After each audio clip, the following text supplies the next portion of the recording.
ওই পাখি পর্যন্ত বুঝে গেছে বর্তমান মানুষের মধ্যে ভেজাল ঢুকে গেছে। ওই ভেজাল মানুষ, ওই অসৎ মানুষের মাংস যদি আমি খাই, আমিও অসৎ হয়ে যাব। এই এই এই বিশৃঙ্খলা ছিল না, বাপ মার প্রতি আদর শ্রদ্ধা ভক্তি ছিল। সাধিকা সাধক সাধিকা আর রাধিকা ধন্য কলি কি করে হলো সে? মা বাবাকে ফেলে রেখে চলে যায় দাপর এবং কলি। দাপর হচ্ছে বড় দাদা আর কলি হচ্ছে ছোট ভাই। সেই জায়গায় দাঁড়িয়ে আজকে আমাদের দুই ভাইয়ের হবে লড়াই। আপনারা হাকিম হয়ে বসে বসে বিচার করবেন কার কতটুকু বড়াই। তাই আমি বড় দাদা হয়ে ভাইয়ের কাছে কিছু জিজ্ঞাসা করতে চাই।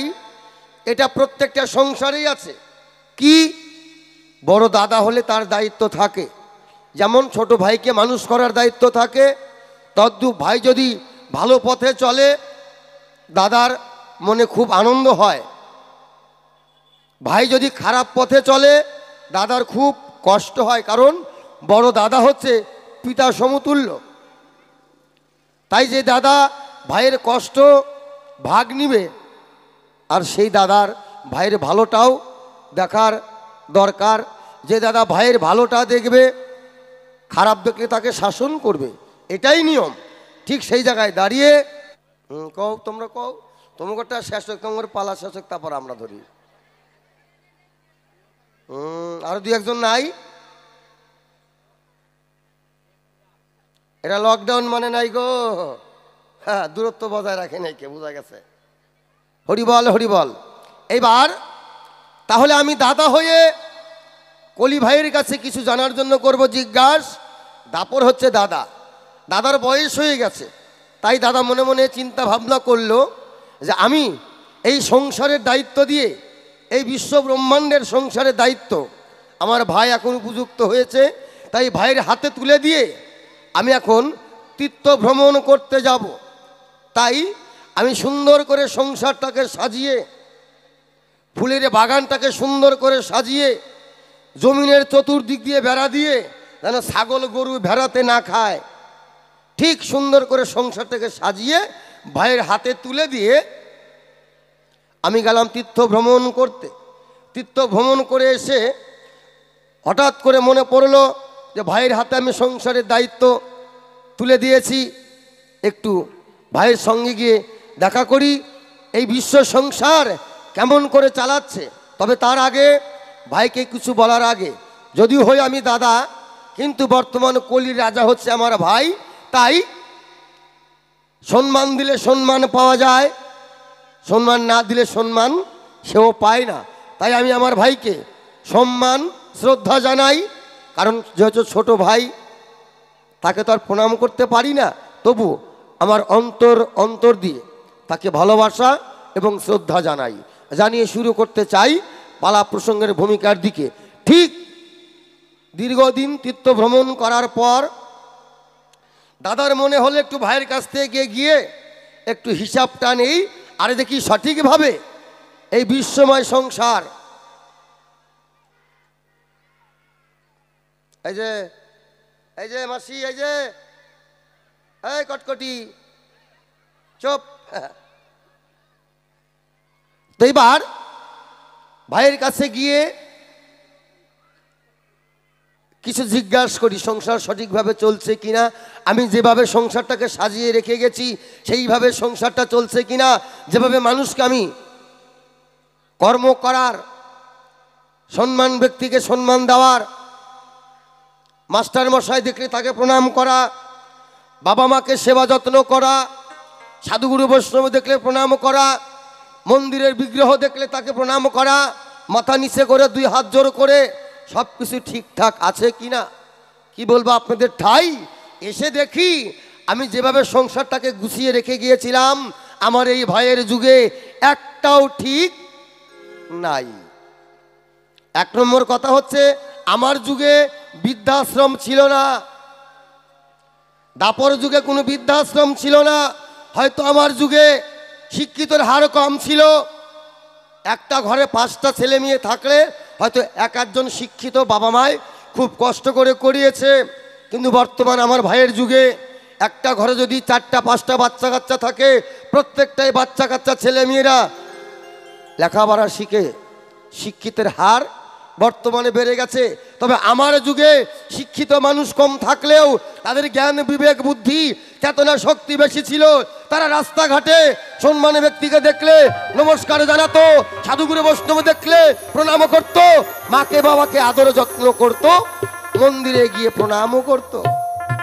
আর ভাইয়ের যুগে এসে দেখলাম মাকে বাবাকে প্রণাম করা দূরে থাক, দেবতাকে প্রণাম করা দূরে থাক, কিন্তু মোবাইল তো খালি হাতে না বাবা, প্রণামটা করবে কি করে? কারণ একটা মোবাইলের দাম 15,000, 18,000, 20,000, 30,000, 50,000, 80,000। ওই মোবাইলটা রেখে ওই মোবাইলটা যদি হাতে না নেয় তাহলে কার হাত মানায়? কিন্তু আমার যুগে কি মানুষ চলে নাই? আমার যুগে মানুষ কি খবরাখবরি করে নাই?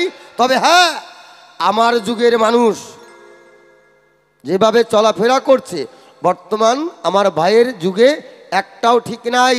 আমার যুগে এত রোগ ব্যাধি অসুখ বিসুখ ছিল না। এই যে পেটে পাথর, এটা আমার যুগে ছিল না।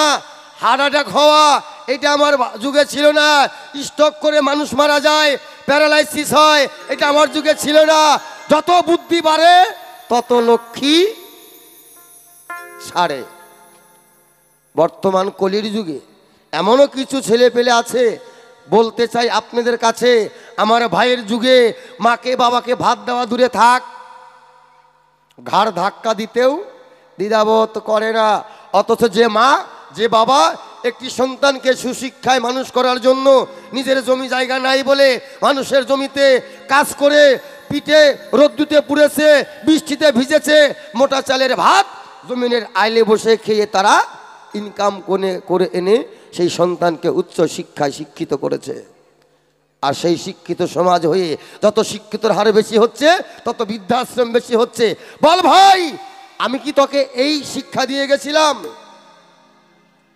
আমি তোকে যে শিক্ষায় মানুষ করেছি, যে আচরণ তোকে শিখিয়েছি, যে ব্যবহার তোকে শিখিয়েছি, আমি যেভাবে তোকে সম্মান দিয়ে সম্মান করা শিখিয়েছি, বল তোর যুগে এত শিক্ষিতর হার এই বিজ্ঞানের পদ্ধতিতে তোর যুগে চলছে, তবু কেন মা বাবার চোখে জল? তবু কেন তো বাপ বেটায় মারামারি, মাই বেটিয়ে মিল নেই, শাশুড়ি বেটার বউ মিল নেই, ভাই ভাইয়ে মিল নেই, 1 বিঘা জায়গার জন্য 4 আঙ্গুল জায়গার জন্য বাপ বেটায় মারামারি, কাটাকাটি, মাথা ধরের থেকে আলাদা করতেও বাজে না। বল তোর যুগে এত ভক্তিহীন কেন হলো? মা বাবা দেখলে চরণে হাত দিয়ে প্রণাম করা নাই, সাধুগুরু বৈষ্ণব দেখলে প্রণাম করা নাই, মা বাবাকে ফেলে রেখে চলে যায় ভাড়ার ঘরে। বল আমি তো ভাই তোকে এই শিক্ষা দেইনি, নাকি আমার ভুল হয়েছে তোকে এই দায়িত্ব দিয়ে, এই বিশ্বময় সংসার পরিচালনা করার দায়িত্ব দিয়ে? তাহলে তোর কাছে আমার জিজ্ঞাসা, সত্য তেতা দাপর এই 3 যুগে আমাদের এত বিশৃঙ্খলা ছিল না। বাপ মার প্রতি আদর শ্রদ্ধা ভক্তি ছিল, ঈশ্বরের প্রতি বিশ্বাসে ভক্তি ছিল। হ্যাঁ, হয়তো আমার যুগে অর্থ সম্পত্তি কম ছিল, কিন্তু মানুষের ভক্তি বিশ্বাস বেশি ছিল, রোগ ব্যাধি ছিল না। আর তোর যুগে দেখতে পাই মানুষের টাকা পয়সা বাড়ি গাড়ি জমি বেশি হয়েছে, ভক্তি বিশ্বাস উঠে গেছে, রোগ ব্যাধিতে আক্রান্ত বেশি হয়েছে। কেন ভাই? তুমি যে বাপের সন্তান, আমিও তো সেই বাপেরই সন্তান। তাহলে আমি যেভাবে পরিচালনা করলাম তোকে সেই শিক্ষা দিয়ে আমি তোকে এই বিশ্বময় সংসার পরিচালনা করার দায়িত্ব দিয়েছিলাম। 3 যুগের নাম ধন্য যুগ হলো না? এত অশান্তির মধ্যেও এই কলির যুগের নাম ধন্য কলি। তুই কি করে হলি? তোর কাছে জানতে চাই, খাটি খাটি যেন জবাবটা পাই। তাহলে তোর কাছে প্রথম জিজ্ঞাসা রইল, এই যে বাপ মার প্রতি এত ভক্তি শ্রদ্ধা কেন কমে আসলো? ছেলে গ্রামে থাকতো, বাপ মা গ্রামে, সেই গ্রামেই জন্ম হয়েছে, কলকাতা শিলিগুড়ি দিল্লি বোম্বে, সেই ছেলেটা উচ্চ শিক্ষায় শিক্ষিত হয়ে ওই গ্রামে আর আসে না। আমি নিজেও দেখেছি শুনেছি। কয় ওই ভূতের বাড়িতে আর কেউ যায়? যে অন্ধকার থেকে তোকে আলোর পথে পাঠিয়েছে মা আর বাবাই, আর সেই গ্রামের নাম হয়েছে ভূতের বাড়ি। এই তো আমার শিক্ষিত সমাজ। তাহলে তোর কাছে রইল, গুরুর প্রতি কেন ভক্তি শ্রদ্ধা নাই, বাপ মার প্রতি কেন আদর যত্ন নাই, সাধুগুরু বৈষ্ণব দেখলে কেন মাথাটা নিচ দিকে যায় না, মন্দিরে বিগ্রহ দেখলে কেন মাথাটা নিচ দিকে দুইটা হাত কেন জোর হয় না, এবং শিক্ষক দেখলে, গ্রামের বয়স্ক লোকজন, মুরব্বী মাতবরকে দেখলে তাদের প্রতি কেন ভক্তি শ্রদ্ধা হয় না। তাও নাকি তুই ধন্য কলি। তুই কি করে হলি? একটা গান গাই, আমার ছোট ভাইকে পাঠাই। পড়ে যায়, শকুনেও খায় না, কারণ ওই পাখি পর্যন্ত বুঝে গেছে বর্তমান মানুষের মধ্যে ভেজাল ঢুকে গেছে। ওই ভেজাল মানুষ, ওই অসৎ মানুষের মাংস যদি আমি খাই, আমিও অসৎ হয়ে যাব। এর জন্য পোকা পড়ে যাচ্ছে। তাই যেই দেশেতে নাই রে বিচার, চিল শকুন নায়ার, ওরে চিল শকুন নায়ার, ওরে যেই দেশেতে নাই রে বিচার, চিল শকুন নায়ার, ওরে চিল শকুন নায়ার, মানি লোকে সম্মান পায় না, খারাপ পায় বিচার। ওরে মানি লোকে সম্মান পায় না, খারাপ পায় বিচার। মাটির মানুষ রে, ও মাটির মানুষ রে, দয়া কইরা তাল বাহানা সার।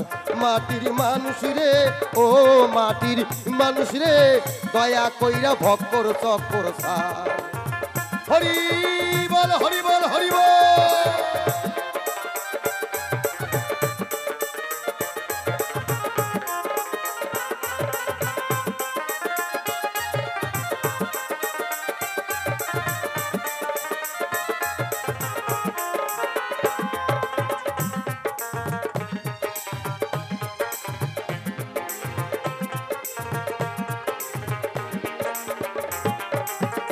তোর যুগে আরো সর্বনাশ কিসে হচ্ছে জানিস? তোর যুগে, আমার যুগের মানুষ এই যে ঝাড়া ফু কবিরাজি করে না বাবা, হ্যাঁ, মনে রাখবেন যে মানুষটার দাঁত পড়ে গেছে, ওই মানুষটা যতই মন্ত্র ফু ভালো দিক, তার কাজে লাগবে না, কারণ ওইটা অঙ্গহীন হয়ে গেছে। মনে রাখবেন যে মানুষটার দেহের মধ্যে একটা অপারেশন হয়ে দেহটা খুদ হয়ে গেছে, ওই মানুষটার ঝাড়া ফু কাজে লাগবে না। মনে রাখবেন যে মানুষটা মিথ্যা কথা বলে, উনি ফু পারতে পারতে যদি পিছন দিয়ে হাওয়া বাড়া যায়, কোনো কাজ হবে না। আর আমার যুগে ছিল মানুষ সত্য, সত্য মানে সত্য, যা বলিব সত্য বলিব, মুখ দিয়ে যা বলতো বাক্য ব্রহ্ম। আর সেখানে যদি ব্রাহ্মণ সম্প্রদায় থাকেন, মনে কিছু নিবেন না, আমার যুগে ব্রাহ্মণদের মুখ দিয়ে ফু দিলেই আগুন ধরতো। কিন্তু বল, তোর এই কলির যুগের ব্রাহ্মণদের মুখ দিয়ে আগুন বাড়ায়? বাড়ায়? গ্যাস লাইট জ্বালালে তো ফট করে জ্বলে না, টেম্পার কমে গেছে। আরো বেশি খারাপ করেছে এই মোবাইল। আপনি বাড়িতে রয়েছেন, ফোন করা হলো, দাদা আপনি কি বাড়িতে আছেন? কয় ছিলাম তো, একটু আগেই বেরিয়ে গিয়েছি, এখন তো বাড়িতে নাই। খালি আপনার আমি কেন, বেশ কিছু কিছু গুরুদেব আছে বাবা, তারাও, বাবা গোসাই আপনি কি আশ্রমে? কয় না রে, আমি তো আশ্রমে নাই, আমি মাদুগুরি করতে বেরিয়েছি। তুই অন্যদিন আসিস, অথচ গুরুদেব বাড়িতেই কিন্তু ঘরে বসে রয়েছে, আশ্রমে বসে রয়েছে। এই ফোনটা এসে মিথ্যা কথা যেমন বাড়ছে, প্রেমিক প্রেমিকার প্রেমেরও গেরা তত উঠে গেছে। এখন কথায় কাজে মিল নাই যাহার, সিটার আর বাটপার, সে হয় সিটার আর বাটপার। কথায় কাজে মিল নাই যাহার, সিটার আর বাটপার, সে হয় সিটার আর বাটপার। ইনসান আজাদ কয় ওরা শয়তানের সর্দার, ওরে ইনসান আজাদ কয় ওরা শয়তানের সর্দার। মাটির মানুষ রে, ও মাটির মানুষ রে, দয়া কইরা তাল বাহানা সার। মাটির মানুষ রে, ও মাটির মানুষ রে, দয়া কইরা ভক্কর চক্কর সার। কত মানুষ মইরা গেছে, তুই বাঁচবি না আর। ওরে যমুনা পিছনে খারা ভাবলি না একবার মাটির মানুষ রে ও মাটির মানুষ রে দয়া কইরা তাল বাহানা সার মাটির মানুষ রে ও মাটির মানুষ রে দয়া কইরা তাল বাহানা সার মাটির মানুষ রে ও মাটির মানুষ রে কলি ভাই দয়া কইরা ভক্কর চক্কর সা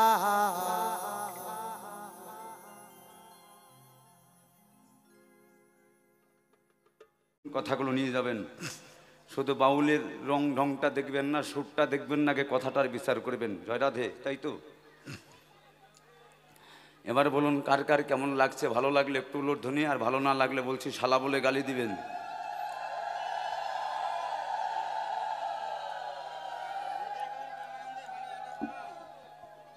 তাই মাতৃপিতৃ যুগল পদ্মে ভজরের মন মনুর সাথে যত ভাবনায় পৃথিবী দর্শন, তাদের পদে থাকলে ভক্তি দেহে জাগে মহাশক্তি, আসক্তি দূরে যাবে এখন।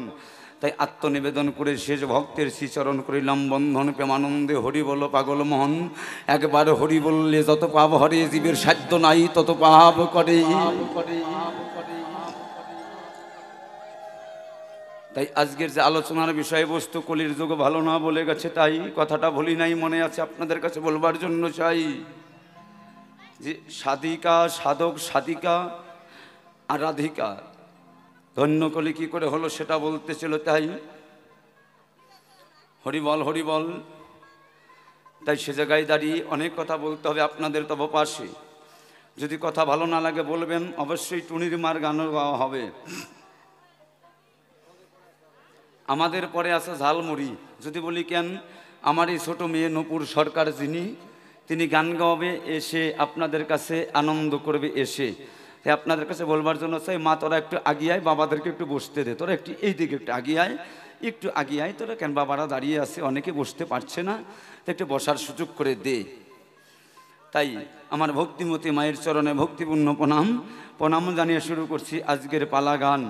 কিন্তু বিষয়টা হলো এই জায়গায় অল্প টাইমের মধ্যেই গল্প কম, সেই জায়গায় সারতে হবে পালা গান। তাই আপনাদের কাছে বলবার জন্য চাই, যে জায়গায় সাধুগুরু বৈষ্ণবের আগমন হয় সেইটাই নবরসের নববৃন্দাবন হয়। তাই যে জায়গায় সাধুগুরু বৈষ্ণব আগমন হয়েছে, ভক্তির মেলা হয়, সেই ভক্তির মাঝে বিরাজ করে আমার শ্যাম নটবর কৃষ্ণ ভগবান সদাই। তাই আদ্য পাদ্য সকল কিছু ছেড়ে দিয়ে এবার পাল্লায় করতে চাই বৃত্তান্ত। সুজিত খেপা নাম বর্জন করে এখন কলির মহারাজ হয়ে সভাতে দাঁড়াই। তাই সভাকক্ষে আপনাদের কাছে বলবার জন্য চাই, কথা মিথ্যা নাই, কলির যুগে নাকি কোনো কিছু সংবিধান মানে নাই। তাই আপনাদের কাছে বলে রাখি, কথাটাই একবারে নয়, ব্যাখাটি। অর্থাৎ কেমন হলো বিষয়টা না বললেই হয় না কখন। তাই আপনাদের কাছে বলে রাখি, কলির যুগটা ভালো দাদা, তুমি বিবেচনা করে দেখো, তাই আপনার যুগ মুঠো ভালো নাই। তার প্রমাণ, সত্য যুগে ছিল আমার সত্যনারায়ণ, তেতা যুগে আসলেন শ্রীরাম। যুগ ভালো, ওর চালনা ভালো না। এবার দাপর যুগে আসেন, দাপর যুগে কৃষ্ণ ভগবান এলো। কৃষ্ণ ভগবান এসে তিনি রাজিত্ব করে গেলেন একেবারে পরিপূর্ণভাবে। ওনার কথা যদি বলতে যাই, এখন দুঃখের দাদা নাই সীমা এই সভায়। তাই আপনাদের কাছে বলি, যদি আপনারা পারমিশন দেন, তাহলে পরে বড় ভাইয়ের কথা একটু গুনাগুনি ধরে তুলতে চাই। যদি বলেন কেন, এই এই এই তোদের বাড়ি কোথায়? এখানেই ব্যাপার আছে। বাচ্চা গেল কুতুম কুতুম করতেছে, কারণ আছে। এই বাচ্চাগুলো আমার যুগের না, এগুলো দাপর যুগের। হ্যাঁ, যদি বলি কেন, না কইলে হয় না। ওরা যখন পেটের ভিতরে ছিল, ওর মাই গুত্তুম মাছ খাইছিল। ওই গুত্তুম মাছ যেমন কেদার মধ্যে গুতুম গুতুম করে, সওয়াল গেল ওরকম গুতুম গুতুম করতেছে খালি সামনে। যারই সওয়াল হোক একটু সাবধানে রাখবেন। আমি কিন্তু পকেটে ভরে কিন্তু নিয়ে যাব। শোন, আমি মোটে কালে বিয়ে শাদী করি নাই, তোদের মতন এরকম দুই চারটা জেরোস্কোপি আসবে বলে, ক্যালেন্ডার আসবে বলে আমি দুঃখ ছাইরা দিছি। তারপরেও পরের সওয়াল পালে অত্যাচার আমি সহ্য করবো? আসলে এটা কোনোদিনও হইতে পারে না। চুপচাপ বসে বসে শুনবি, এক হাত করে ফাঁকা হও, তুই ওই জায়গায় বয়। হ্যাঁ, আরো ফাঁকা হও, আরো ফাঁকা হও, বাটির দিকে যা, তুই একটু দিকে চাপ, তুই একটু দিকে চাপ। হ্যাঁ, চাপ চাপ চাপ, হ্যাঁ, একদম স্টিলভাবে থাকবি। আর যদি বেশি তেরিবিরি করিস তাহলে উপর থেকে একেবারে হরিবুল করাই দেবো আমার বাড়ি। জয়রাতে কেন বাচ্চা কাচ্চা গেলে ভালো, আসলে ব্যাপার হচ্ছে ছেলে পেলের কিছু কোয়া যাবে না। মেয়ে মানুষ ওরা নড়ানড়ি করতেছে, তার কারণ একটাই, ওরা তাও ভাগ্যবান। মা বাবা যদি ভাগ্যবান নাও থাকে, ওরা যদিও অত্যাচার করে, কিন্তু কৃষ্ণ কথা তো কর্ণদে শ্রবণ করছে। কৃষ্ণ কথা শুনতে শুনতে যেদিন কৃষ্ণ বহির্মুখী না হয়ে কৃষ্ণ ধার্মিক হয়ে যাবে, কৃষ্ণ ধার্মিক হয়ে যখন কৃষ্ণ ভগবান তাদেরকে কৃপা করবে, সেদিন সাধুগুরু বৈষ্ণবের চরণ ধোয়াবে, এই বাচ্চাগুলোই সেদিন মানুষের মতো মানুষ হবে। আমি ওদেরকে ভালো বলবো, একটু মস্করা করলাম তাই তাই সেই কথা দিয়ে বাদ। এবার পাল্লাই করতে চাই প্রথমবারে ঠাট। তার কারণ সত্যযুগে নারায়ণ কি করছেন, আপনারা কিতাব কোরআন গীতা ভাগবত পড়ে দেখেছেন। সত্যযুগে নারায়ণ উদ্ধার করতে পারলেন না, ভগবান হয়ে হিরণ্যকশিপুরকে বধ করলে। এইটা কি ভগবানের গুণ? কি বাবা, এটা ভগবানের গুণ না। তাহলে উনার যুগ খুব ভালো, যে নাকি হিরণ্যকশিপুর ভক্ত প্রহ্লাদকে বধ করে, এইটা কি বাপের কর্ম নাকি কন? তাহলে বাপ বেটার কি মিল আছে? কি কথা বলেন, ঠিক কিনা? মিল নাই। তাহলে আমারে কয় কি করে, তোর ভাসুর শ্বশুর মানে না, গুরু গুসার ভক্তি নাই, অমুকেরই নাই, কয় হাতা কাটা বোলাস করে, অমুক তমুক করে, ইন্টু মিন্টু টু, তারপরে কয় two two two two two two two two. এইটাই তো শেষ না। এবার আসেন রাম। রাম অবতারে কি করলেন? রাবণের বংশ কুম্ভকর্ণ, তীর ধনুকটা যুদ্ধ, বড় মেম্বার হয়ে গেল। এই এদেরকে দেখে এই কার্ল মার্কস, এদের সৃষ্টি, ভগবানকে দেখে কি বলুন, ঠিক কিনা? তাহলে রাম তিনিও জীবকে মেরে করছে একেবারে খান খান। তাহলে উনি কত ভগবান! ওরে আমার দাদা রে, আপনারা গান শুনলেন আর টাকা দিলেন, বুঝা দিচ্ছেন না না বুঝা দিচ্ছেন সেটা কোন আমারই। টাকা বেশি করে দেন তাতে দুঃখ নাই, দাদা তো আমাদেরকে তো খাওয়াবে। কেন দাদা তো, দাদারও সম্মান করবো না? এবার আসেন দাপর যুগ, সে আরো বেশি মেম্বার। তিনি একের 18 দিন ভরে যুদ্ধ করলো কুরুক্ষেত্র। অগাসুর বগাসুর নগাসুর মাইরা একেবারে পুতুনা মুতুনা শেষ করলো। ওকে জীব উদ্ধার করতে পারলো? একটা জীবের উদ্ধার করে নাই, জীব আরো মাইরা মাইরা ধ্বংস করলো। এইটা কি ভগবানের সিস্টেম? কি বাবা? এবার সেই কৃষ্ণ দাপর যুগ, ত্রেতা যুগ, সত্য যুগ বাদ দিয়ে কলির যুগ এসে, কলির যুগে কি হলো? কলির যুগে এসে আমার শ্রী গৌরাঙ্গ মহাপ্রভু ভগবান অবতীর্ণ হলো। তাহলে পরে একজন অবতরী, একজন অবতীর্ণ, তাহলে দুইজন দুই ভাগ।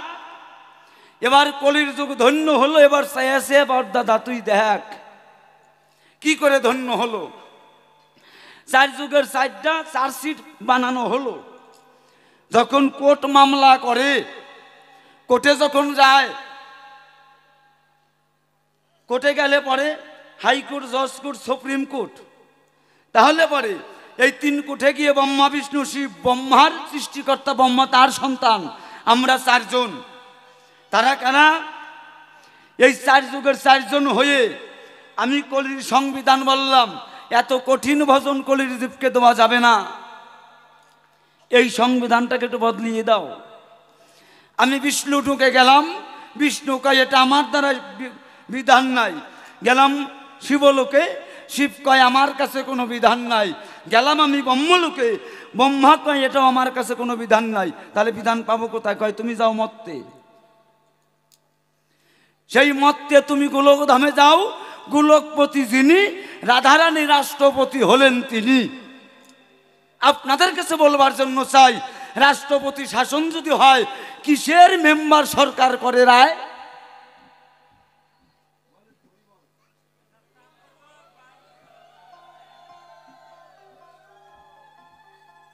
তাহলে রাষ্ট্রপতির উপরে কোনো শাসন নাই, এটা বুঝতে হবে ভাই। যতই প্রধানমন্ত্রী থাক, মুখ্যমন্ত্রী থাক, কারো মাতব্বরি খাটবেন না। খাটবে একমাত্র রাষ্ট্রপতি যদি করা শাসন দেয়, এমনি কুকুরা হয়ে বাড়িতে চলে যাবে সবাই। কি?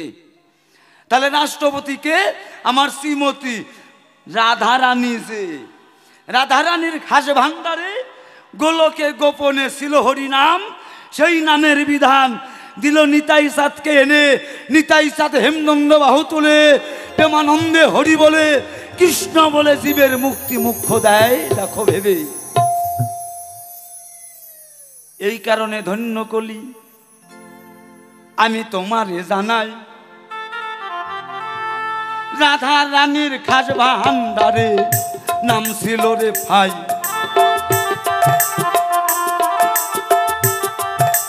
আস্তে আস্তে থাম মা, এই যে কুলে নো মা, এদিকে আসো। তুমি যাবো, আমি ছাড় দিব, আসো। আসতেই হবে, নাহলে কিন্তু বিপদ হবে, একদম বিপদ হবে। কেন? আমি আসামের মানুষ তো, কামরূপ কামাখ্যার মানুষ। কেন? আমি কিন্তু খুব অনেক কিছু জানি, সেটা আমি প্রকাশ করব না। তুমি আমার কাছে এই দিক দিয়ে আসো, তুমি যাবা যাও বাচ্চা না, আমার তাতে কোনো দুঃখ নাই, তোমার আসতেই হবে। না আসলে এতগুলা লোকের অভিশাপ কিন্তু তুমি নিয়ে যাবে। কেন? আমি গান গাবো না তো না আসলে, আমি কিন্তু অন্যরকম ঠেটা মানুষ। হ্যাঁ, আমার কাছে তোমার আসতে হবে, তুমি যাও, আমি না করব না, কিন্তু একটু আমার কাছে এসে তারপরে তুমি এই জায়গায় ভক্তি দিয়ে তারপর চলে যাও। আমি তোমার চরণে ধরে করছি, যেই যাবা একটু করে ভক্তি দেবা। যেহেতু জায়গায় বিগ্রহটা আছে বৃন্দাজি তুলসী, তুলসীরে মানে মস্তকে শিরে তুলে তাকে যদি একবার ভজন করা যায়, তাহলে তিনি তাকে পার করে। প্রেমছে বলো একটু রাধে রাধে।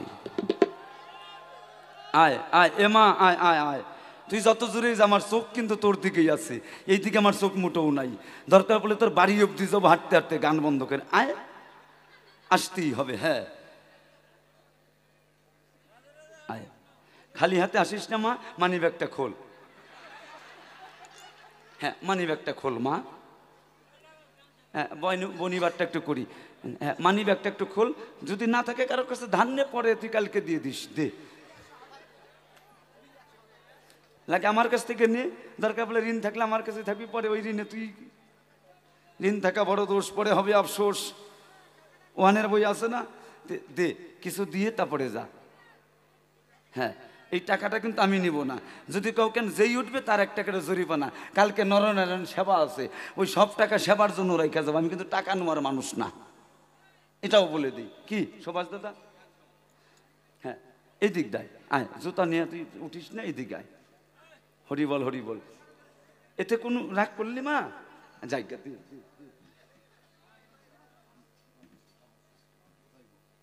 লুর্ধনি মা, সকলে একটু লুর্ধনি। জয়নিতাই গো রাধের শ্যাম। আমার মা 50 টাকা দান করছে, এই দান কমিটির রাজভান্ডারে জমা রইল। জয়নিতাই গো রাধের শ্যাম, প্রেম বলো একটু রাধে রাধে। হ্যাঁ, তিলকের বাটিটা একটু সরিয়ে দাও। এই 50 টাকা রইল, কেবল 50 টাকা খাতা খুললাম। আমার আর এক মা 20 টাকা দান করছে, এটাও খাতা খুললাম। এই সব কমিটির তহবিলে জমা থাকবে। জয়নিতাই গো রাধের শ্যাম।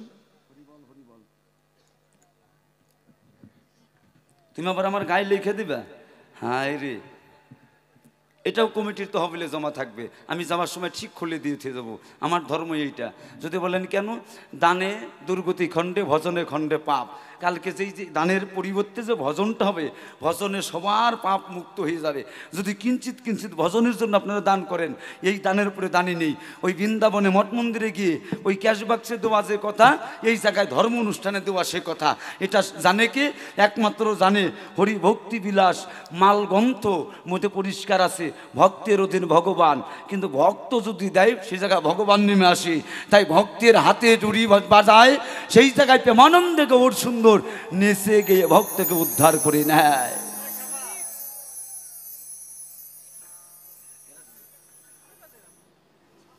সত্যিকারের কথা, দানি কারে কয়? যিনি বাঁশি বাজাচ্ছেন 20 টাকা দান করছেন, এইটা হয়েছে চাল ডালের জন্য, আর 1 টাকা দিয়েছিলেন 16 আনা পারের করি। একটু সকলেই প্রেমানন্দে বলো, বদন ভরে হরি হরি। তাহলে যারা সঙ্গত করতেছেন ওরাও জীবনে এতটুকু শুনে নাই, তাই আজকে শুনে ভালো লাগছে। আমার সুভাষ দাদের 21 টাকা দান করছেন, আপনারা দান করবেন। আমার আর এক বাবা সকালবেলায় আমার কাছে গেছে, গিয়ে অনেক আলাপানা করছেন, তিনিও 50 টাকা দান করছেন। এই দান কমিটির তহবিলে জমা রইল। হ্যাঁ, টাকা না দিয়ে কেউ যাবেন না। যদি বলেন কেন, গান তো হবেই, আগে তত্ত্বটা দেই তারপরে গান গাই।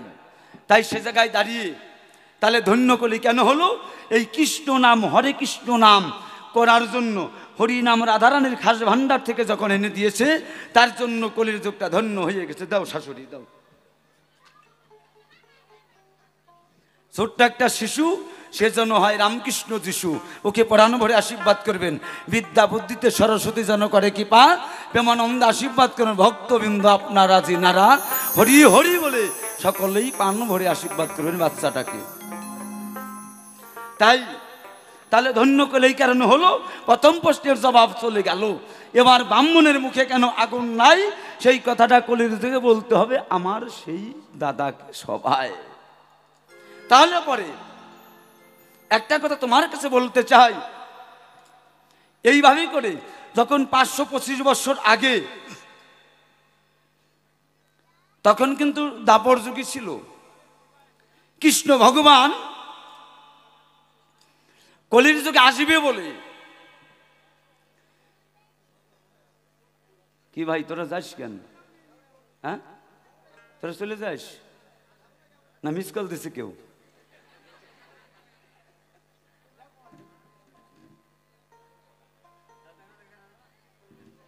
আমার আরেক ভাই, তিনি 20 টাকা দান করছেন। এই দান মাথায় তুলে নিলাম, তাকে নূর নবী যেন তাকে কৃপা করে। তাই সে জায়গায় দাঁড়িয়ে ওই 525 বছর আগে রাধারানীকে স্বপ্নে দেখায় ঘুমের ঘরে। তত্ত্বটা ভালো করে নেবেন, একটু কথাই বলতেছি। যদি বলেন যে না সুরে সুরে কোন,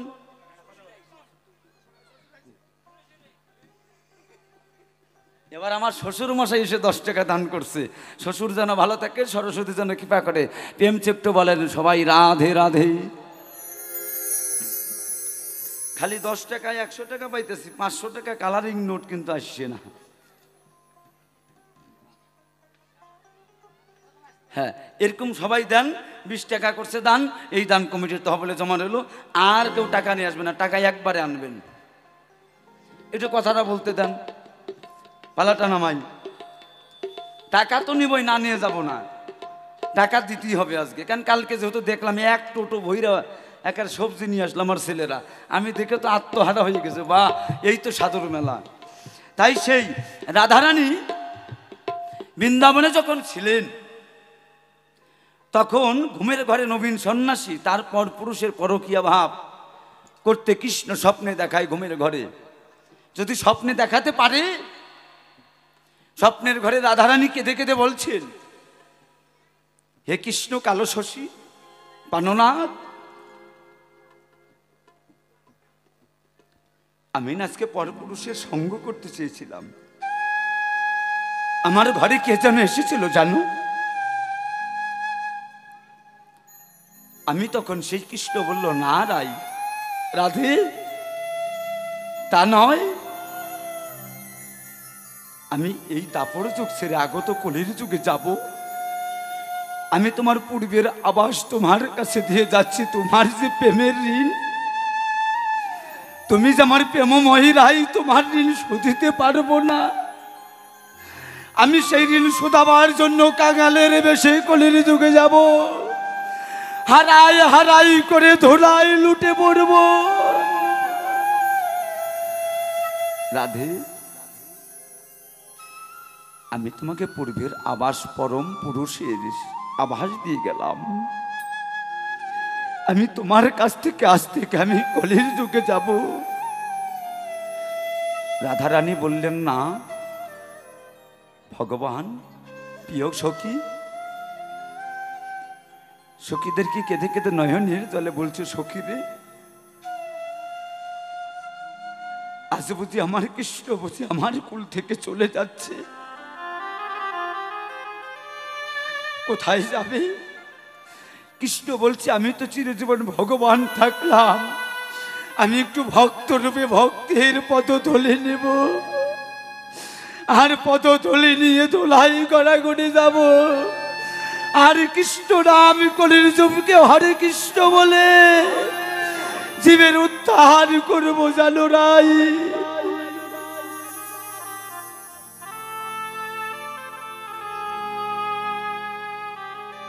তখন রাধারানী সরোবরে পদ্ম হয়ে ভাসতে লাগলেন। ভাসতে ভাসতে সেই কালো ভ্রমর ফুলের মধু আহরণের জন্য যখন ওই ফুলের পাপড়িতে যায়, পাপড়িতে গিয়ে যখন মধু সংগ্রহ করে কৃষ্ণ কালো শশী, তখন রাধারানী ওই পাপড়ি বন্ধ করে দিয়ে বলছে কৃষ্ণ তুমি আমি থাকবো বাহিরে, তুমি থাকবে ভিতরে, বাহিরের আয়ঙ্গের ছোটা যার লাগবে গাই, আর ভিতরে শ্যাম অঙ্গে গৌরঙ্গ হবে প্রকশিত কলিতে তাই। বদনে কৃষ্ণ কৃষ্ণ বলে যেহা জীবে কাঁদিবে, তাহারি ঘরে কাঙালির বেশে গিয়ে হরি হরি বৈকুণ্ঠে ডাকিবে। সেই বৈকুণ্ঠের ভাবে যখন লাগিবে পাপির গাই, সেই পাপাচ্ছন্ন জীবের উদ্ধারের লাগি ইয়া তাকে আঁকড়ে ধরি, ওরে ধরবো তার চরণ তরি। ওরে তোরা দে দে ওই চরণ দে,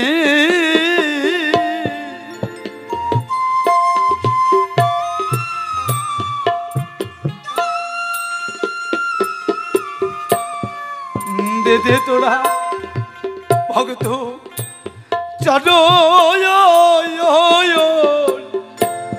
চরণের তরি। আমি দিন ভিখারি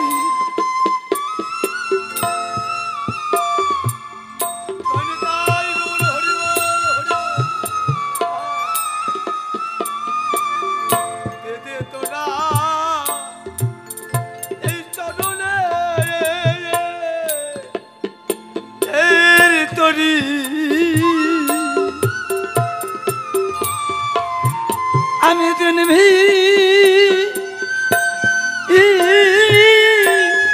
ভিখারি বলে তোরা দিতে ভক্তের চরণ তরি।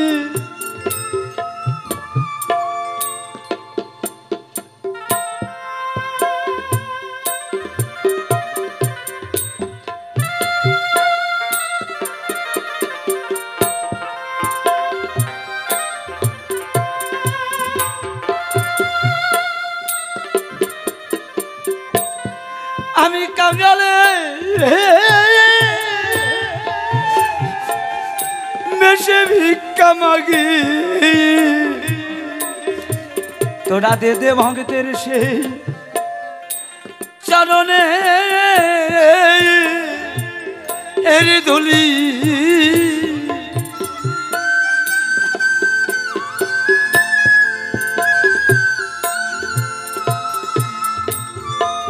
আমি জানি না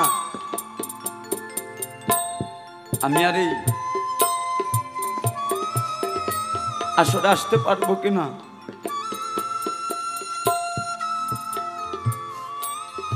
আমি যেদিন বাড়ির থেকে বের হই এরকম সাধুর সঙ্গ করে বের হই, আমি আমার বাবা মাকে একসাথে দাঁড় করি, ভক্তি দিয়ে বলছি আমি আসি। আমার বাবার নয়নের দল ছেড়ে দিয়ে বলছে সুজিত তুই ভালো থাকিস, আমার বাবা বলল,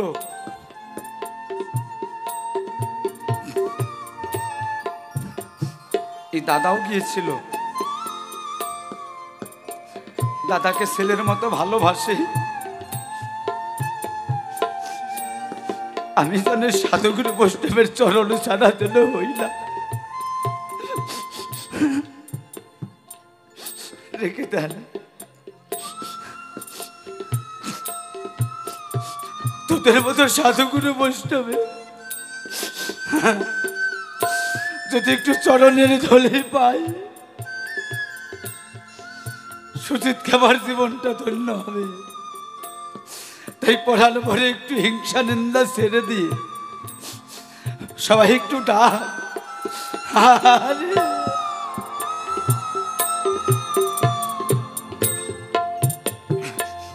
আমি কত কটু কথা বলি আমার দাদাকে,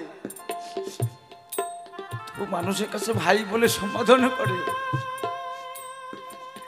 আজকে দাপড়কুলি পালায় কত কথা বলতে হয়। আমার তার চরণ প্রণাম, তিনি আমার গুরু। আমি আজকে সত্যি কথা বলতে বাধ্য, জানো আমি বাউল গান গাইতাম না, একমাত্র ওর জন্য বাউল গান গাওয়া। কোথায় শিবানন্দ আছে, অনেকেই অমুক জায়গায় শিবানন্দ আসবে, টাকা নাই পয়সা নাই, ওর সাথে একটু দেখা করতে হবে। তার গুরুজি গণেশ খাপা, তাকে বাবা বলে আমি ডাকতাম, তারা আজকে আমাকে আশীর্বাদ করছে বলে এই জায়গায় আমি যেন গৌর গোবিন্দের ভক্তের চরণে যেন থাকতে পারি। আর হালে তাই গৌর বলে জানো।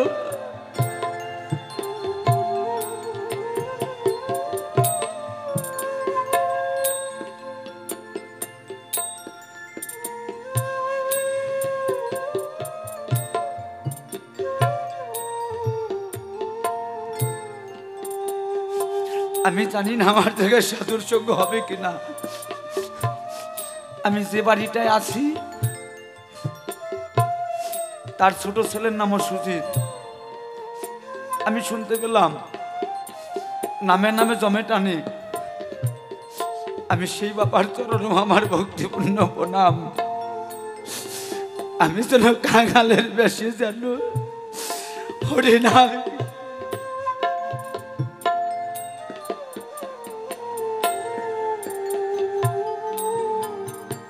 আমি তো তোদের কাছে চাইতে পারছি না। এই যে নূপুরের বাবা এসেছে, তাকেও কত সময় কত কথা বলি, তারাও গিয়েছিলেন। তাই সাধুর সঙ্গটা বড় জিনিস।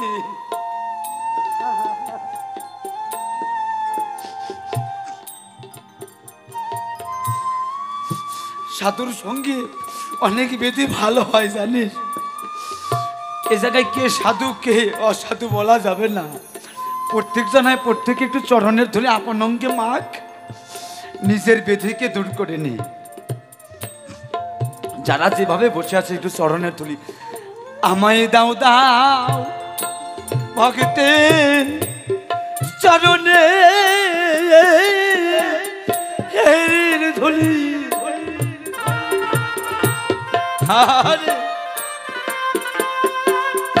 আমি ধুলি লয়ে এই তাপিদি পরাণ শীতল করি। আমায় দিও ভগতের সেই চরণের ধুলি। জানি তাই গৌর হরি বল হরি বল।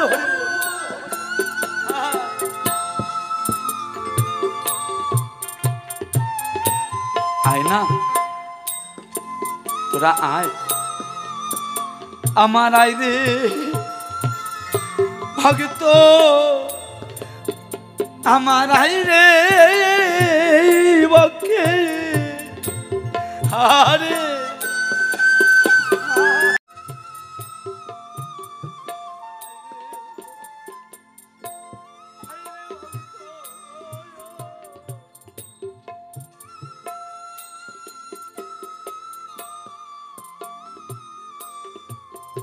আমি কতই জন্মে অপরাধী বলে আমার আইরে ভক্ত আইরে বক্ষে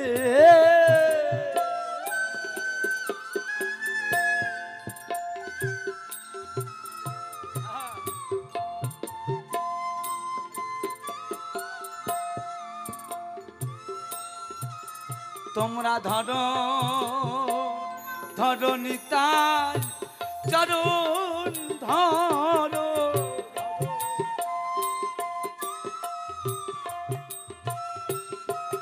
ওরে নিতাই ভজলে গৌর পাবি ভজ নিতাই ভজ গৌর একটু বাহু তুলে সবাই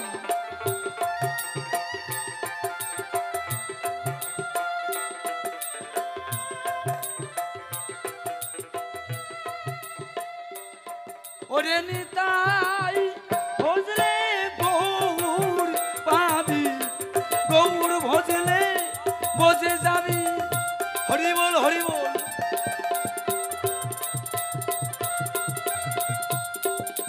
গৌর পাবি গৌর ভজলে বজে যাবি মনসাদে মনোরঙ্গে তোমারে জানাই গৌর বিনে কলির যুগে গতি নাই রে ভাই নিতাই গৌর হরি বল হরি বল গৌর নামের দাহিকা শক্তি তোমারে জানাই একে একে ভক্ত সারা তার মহিমা বোঝা দাই 500 বৎসর আগে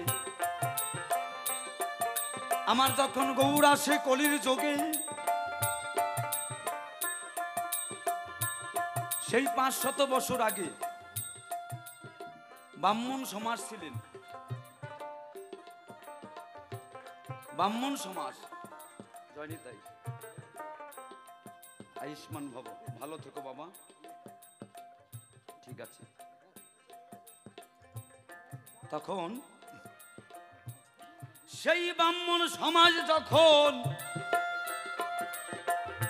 এই জড়াতে এলো ব্রাহ্মণ সমাজ জাতের বিচার করে উচ্চ জাত নিচ্চ জাতের বিচার করতে থাকলো তখন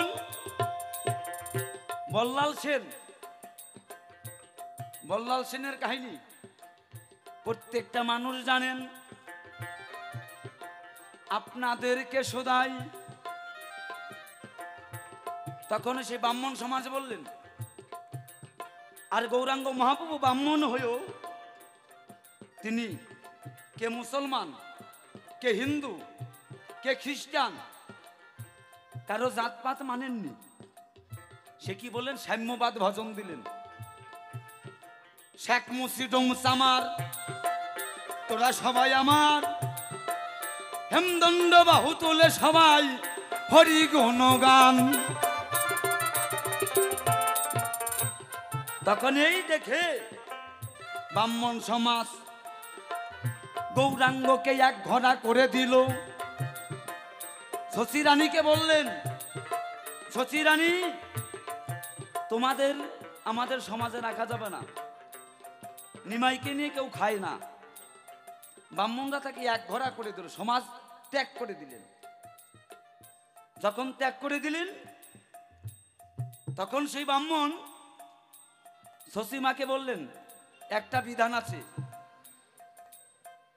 সেটা কি 108টা ব্রাহ্মণকে যদি ভোজন করাতে পারো সোনার পাত্রে সোনার বাটিতে তাহলে তোমাদেরকে আমাদের ব্রাহ্মণ কুলে তুলে নেব ব্রাহ্মণরা কথা লিখে দিলেন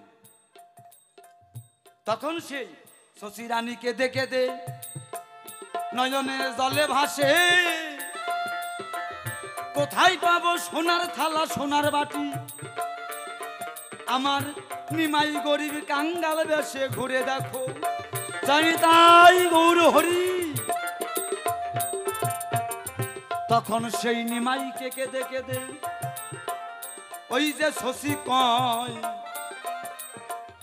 নিমাই একটা বিধান আছে, সোনার থালা সোনার বাটিতে যদি ব্রাহ্মণকে ভোজন করানো যায় তাহলে সেই ব্রাহ্মণ তোকে তুলে নিবে। কাইমা চিন্তা করুন, আমি এনে দিচ্ছি। তখন শশী মায়ের নিমাই তখন সুরধ্বনি গঙ্গার তীরে যায়। গঙ্গার তীরে গিয়ে জাহ্নবীকে আহ্বান করে সদাই। যখন সেই গঙ্গায় গিয়ে বলছে, যমুনে যমুনে আয় না চলে আমার ডাকে হরি বলে একেবারে হরি।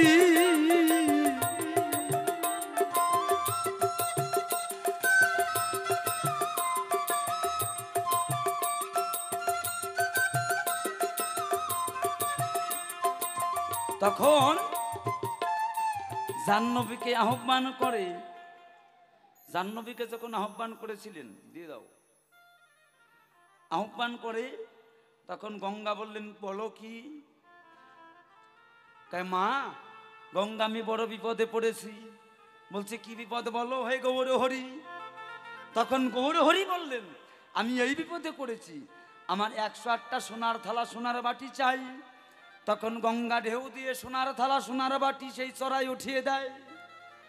সেই গঙ্গার বলল, তুমি এত সোনার থালা কোথায় পেলে? কয়, যত চড়া নদী ছিল বাড়ি ভেঙ্গে আমি কোন দিন আমার গৌর হরি আমার কাছে আসবে, আমি সেদিন গৌর হরির সেবায় লাগবো,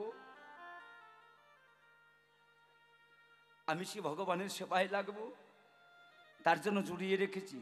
তখন জোগাড় করে রেখেছে, সে থালা বাটি দিয়ে দিয়েছে।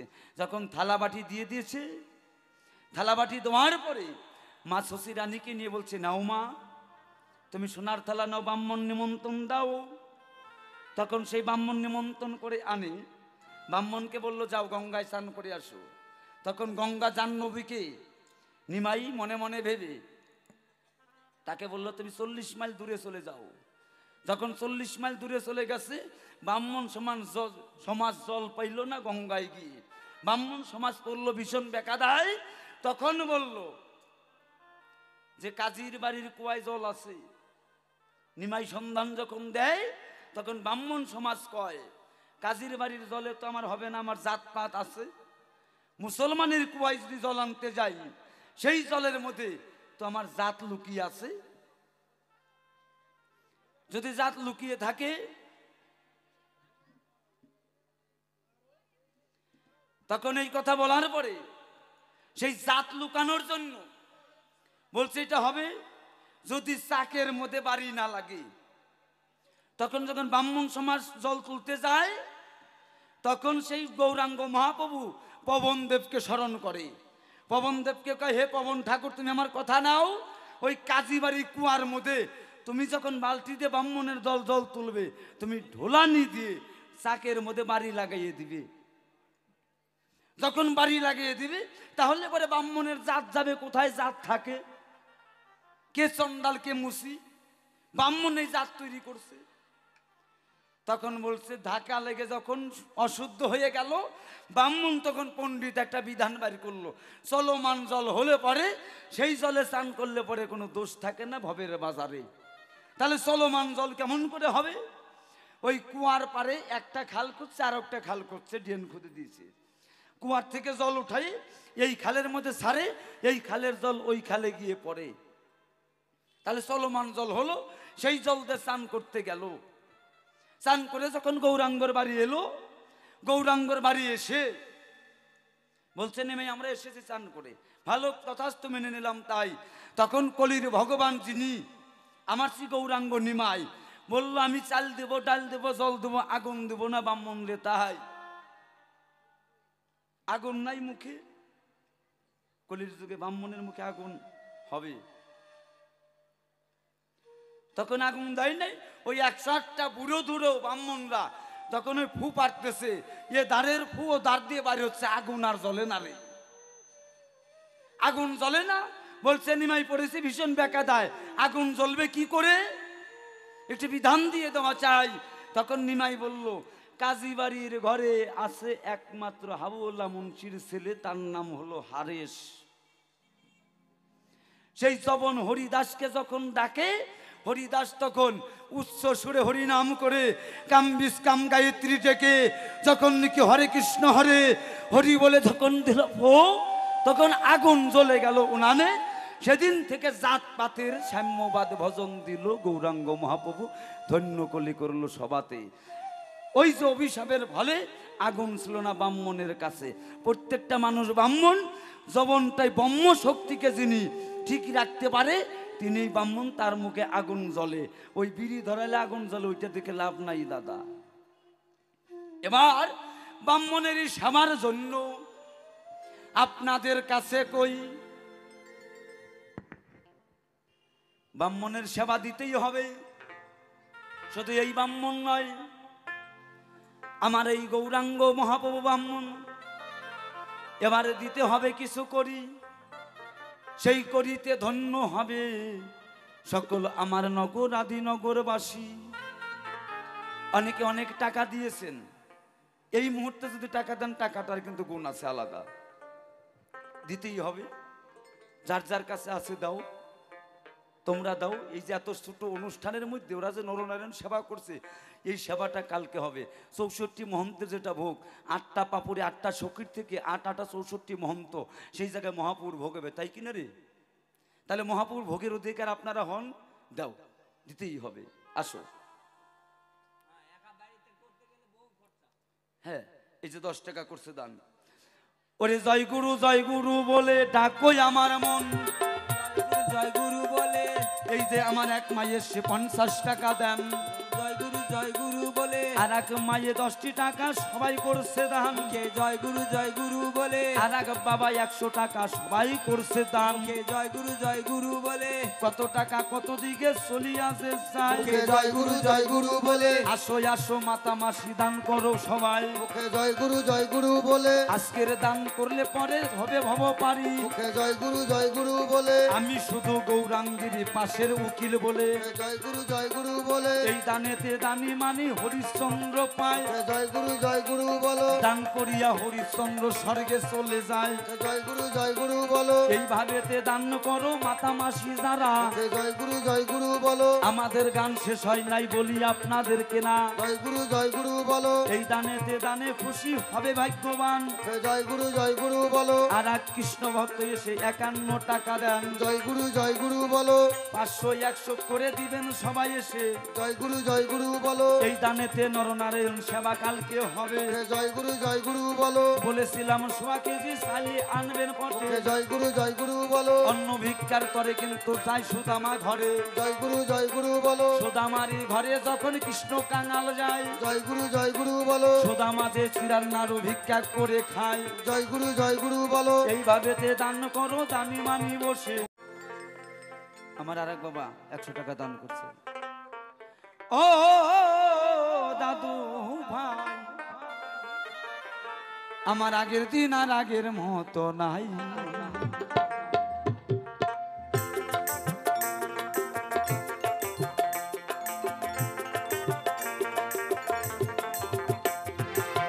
আয়নাতে চেহারা দেখাম, আয়নাতে চেহারা দেখাম, মনে ভাবি তাই, সে মনে ভাবি তাই, ওরে দাদু ভাই আগের দিন আর আগের মতো নাই, আমার আগের দিন আর আগের মতো নাই।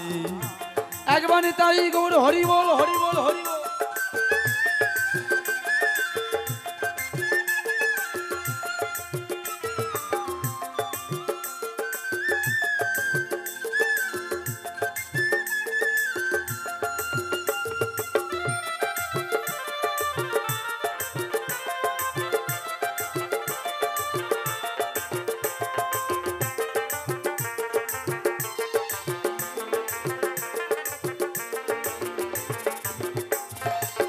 শিশুকালে ছিলাম ভালো, মায়ের দুগ্ধ খাইয়া,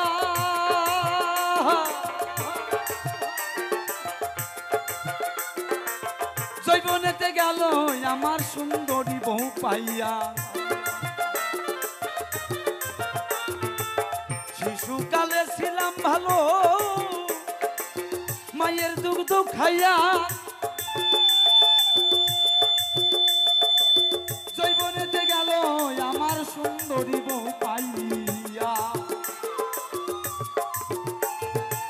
সোহাগীর সোহাগ পাইয়া, সোহাগীর সোহাগ পাইয়া, হাইসা গরল খাই, হাইসা গরল খাই হলো দাদু ভাই। আগের দিন আর আগের মতো নাই আমার, আগের দিন আর আগের মতো নাই।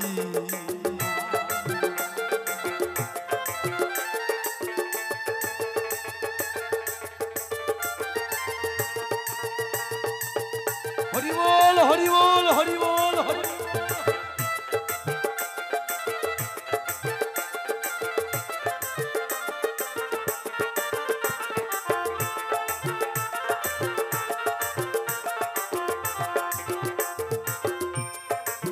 এখন যখন রাস্তা দিয়ে যাই তখন কেউ দাদু, কেউ কাকা, কেউ জ্যাঠা এরকম বলে। শিশুকালে ছিলাম ভালো মায়ের দুগ্ধ খাইয়া, আর জৈবনতে গেল আমার সুন্দরী বউ পাইয়া। সোহাগীর সোহাগ পেয়ে আমি সকল কিছু গেলাম ভুলে। এই তো তাই আবার কি বলছেন, আমার বৃদ্ধকালে কি বলছেন, শিশুকালে ছিলাম ভালো মায়ের দুগ্ধ খাইয়া,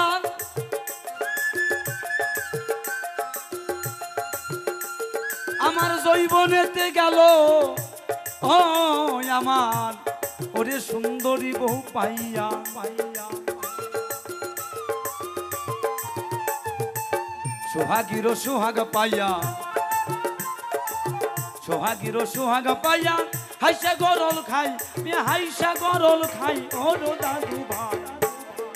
আগের দিন আর আগের মতো নাই আমার, আগের দিন আর আগের মতো নাই। একবারে তাই গোর হরি বল হরি বল হরি বল।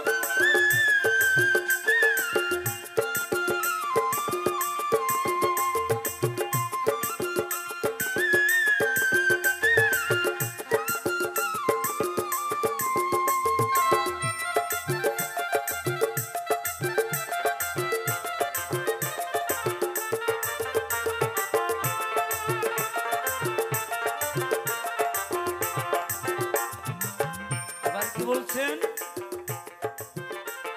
আমি চোখে দেখি ঘোলা ঘোলা, কানে শুনি কম, মাথার চুল হইল সাদা চুইলা পড়ছে গাল। কি বুড়ি মাতাই তো একই মানুষ। যখন রাস্তাতে জৈবন বসে যাই, কেউ কয় দাদা কেমন আছো, কয়দিন পর বড় হইলাম তখন কয় কাকা, কথাটা পাকা। তারপরে কয় জ্যাঠা, তারপরে হয়ে গেছে আমি জীবনের মতো ঠেটা। তখন সবাই দেখলে কয় দাদু কই যাও কই যাও। তাই আমি চোখে দেখি ঘোলা ঘোলা, কানে শুনি কম, মাথার চুল হইল সাদা চুইলা পড়ছে গাল।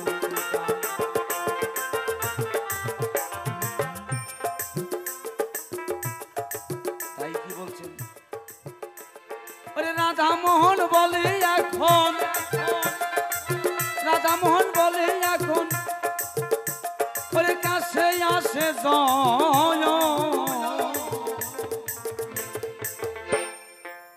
রাধা মোহন বলছে এখন কাছে আসে জম, তাছাড়া কিছু নাই। রাধা মোহন বলছে এখন,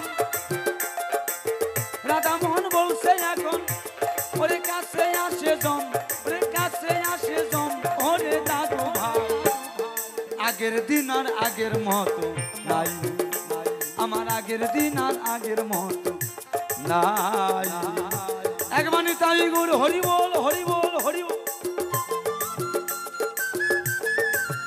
বাবা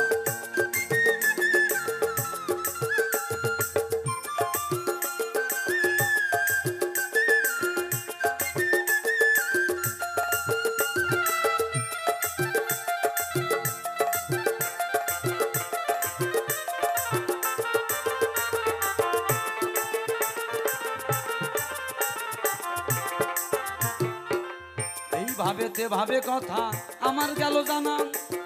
এবার আমি দাদার কাছে জিজ্ঞাসা করি কিনা, যদি দাপর যোগী এতই ভালো আমারে শুধাবে, তোমার কাছে জিজ্ঞাসা রাখি দাদা যোগ বটে, তো জয় রাধা জয় হরি বলে ডাকো পরাণ মন, হরি বলে দাদাকে যে দিব আসর এখন। তাই যদি বলো তোমার যোগ বড় সুন্দর হয়, সতী নাম্বার চেয়ারম্যান আমি বলতে চাই, যদি দাদা সতী থাকে বলি আপনার কাছে, কুন্তী নামে নারী ছিল কেমনে সতী হলে? কি তাই তো, বিয়ের আগে সন্তান জন্মায় তারে কি বা কয়, একটু আপনারা মনে মনে ভেবে দেখেন। তাই যদি কারো বিয়ের আগে সন্তান জন্মায়, অনষ্টা নারী বাপসারা সন্তান থাকিলে কবে যারব তারি। কি তাহলে কি করে কুন্তী সতী হলো? যার নাকি বিয়ের আগে সন্তান প্রসব হলো, স্বামী নাই সুমি নাই কপাল ভরা হিন্দু, আর ধান নাই চাল নাই গোলা ভরা হিন্দু, সেই রকম দাপর দাদার অবস্থা। এই কথার জবাব দিবে সারাসারি আসরে হবে না। আর একটা কথা দাদা আমি বলতে পারি, এই যুগে যদি কেউ স্বামী ছাইরা আরো স্বামী ধরে তারে কি কবে বলেন আপনারা? তারি কি স্বামী ছেড়ে আরেকজন ধরে? তুমি কয়টা বিয়ে বসছো মা? একটা। ও ঠাম্মা তুমি কয়টা বিয়ে করছো? একটা। তাহলে ওই যে দাপর যুগে যার নাম দ্রৌপদী, একটা নয় দুইটা নয় দাদা ধরছে 5 স্বামী। তাহলে 5টা কখন কোন সময় তুমি তারে মন যোগাও? দাদা সেই কথাটাই আমার কাছে খোলা খুলি কও। কেন একটা পুরুষে একটা বউয়ের সঙ্গই করতে পারে না? উনি 5টা বিয়ে বইছে। 50 স্বামীর ঘর করিয়া কেমনে সতী হলে? সেই কথা দাপর দাদা বলবে আমার কাছে। কেউ হরি হরি হরি বলে দেখো সবার মন, প্রেমানন্দে দাদা এবার আসবে যে এখন। তাই এই ভাবেতে ভাবের কথা আমি ছেড়ে যাই, তাই বেশি বলে কোনো আমার কোনো দরকার নাই। তাই হরি হরি হরি বলে গৌর প্রধান বটে, এই জায়গায় বলি দেবো সর্বসবার কাছে। তাই তো এইভাবে ভাব সঙ্গ করে একে একে কথাই আমার বলিলাম যে বটে, থাকতে হবে বেশি বলে নিষ্প্রয়োজন। এইভাবে ভাব সঙ্গ করিব এখন, দেখিয়ে সে দাদা দাপর কোন ভাবে দাঁড়ায়। তারপরে আসিব যে এই জায়গায় প্রায় একটু বাহু তোলে হরি হরি বলে সকলের কাছে ভিক্ষা চাই যোগ বটে। এইভাবে ভাব সঙ্গ আমার যোগ হলো, তাই যোগ বলিবারে পাই। আসেন গো যারাই আমার মিয়া মোল্লা ভাই, আদাব দিয়ে সালাম জানাই, দোয়া করবেন আমায়, বান্দা হয়ে যোগ সালামও দিলাম। এইভাবে আমায় করবে যোগ পার, এই যোগই আমি যোগ বলিবারে পাই। আসেন গো যারাই আমার সাধুগুরু বৈষ্ণব সকলেরই চরণে চরণ নিবেদন, এইভাবে ভাব সঙ্গ আমি করি পার। আসেন গো যারাই আমার মা ভগ্নিগণ তবে সকলেরই চরণে চরণ নিবেদন। এই পর্যন্ত ভাব সঙ্গ ভাবের হরি সারি সাত বদনে বাহু তোলে, সবাই মিলে বলো হরি হরি ও।